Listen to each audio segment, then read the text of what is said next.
Hai, perkenalkan nama saya Sera Dwiwati dengan NIM 210902107. Di sini saya akan menjelaskan mengenai salah satu isu global yaitu terorisme. Sebelum kita membahas lebih jauh mengenai terorisme, ada baiknya kita akan mengetahui apa sih itu isu global. Isu global adalah setiap peristiwa atau wacana yang mampu menyita perhatian masyarakat global, di mana respon masyarakat terhadap isu tersebut ditentukan oleh kekuatan pengaruh yang ditimbulkan dari isu tersebut. Nah, terorisme ini adalah salah satu peristiwa yang dapat menyita perhatian masyarakat global.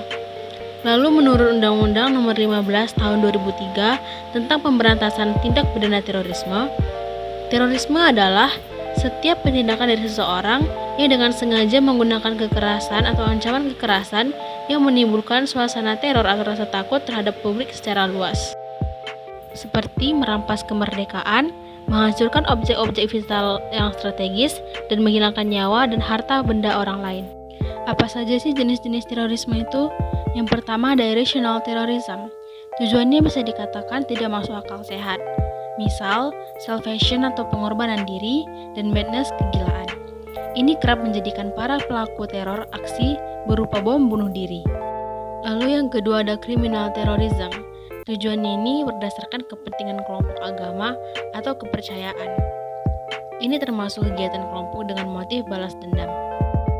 Lalu yang ketiga ada political terrorism. Ini adalah teror yang bermotifkan politik. Yang keempat ada state terrorism. Ini adalah teror oleh penguasa negara atas nama kekuasaan dan kepentingan ekonomi, misalnya seperti penculikan aktivis. Ada banyak penyebab seseorang melakukan tindakan terorisme.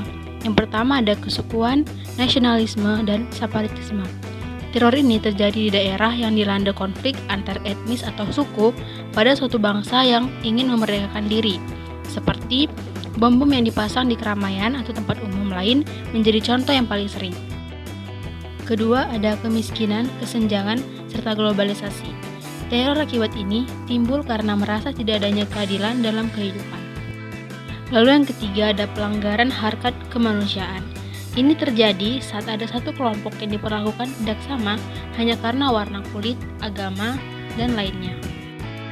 Dan rasa putus asa dan tidak berdaya, di mana kondisi psikologis yang sangat rawan untuk diprovokasi, seperti merasa terabaikan dalam lingkungan masyarakat dan menderita secara sosial ekonomi.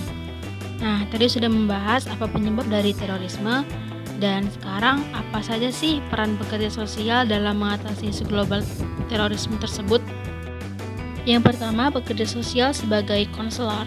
Pekerja sosial melakukan konseling kepada individu dan keluarga untuk tujuan deradikalisasi, serta layanan-layanan lainnya yang dipandang dapat mencegah terorisme, misalnya akses pekerjaan dan layanan kesehatan mental. Lalu yang kedua, pekerja sosial sebagai fasilitator. Pekerja sosial memfasilitasi kebutuhan individu, keluarga, dan kelompok-kelompok lainnya, seperti menyediakan intervensi krisis, beberapa program-program dan layanan KESOS, sehingga dapat melakukan rujukan secara tepat. Nah, selain itu, pekerja sosial memiliki jaringan kerja yang luas dan dapat dengan mudah dimanfaatkan untuk memfasilitasi kerjasama dan memberikan layanan-layanan penanggulangan serangan teroris. Lalu yang ketiga, pekerja sosial sebagai advokasi. Pekerja sosial aktif terlibat dalam mengadvokasi bagi terjaminnya proses pemberian bantuan kepada klien atau pengguna atau kelompok terdampak terorisme tersebut. Demikian penjelasan mengenai isu global terorisme.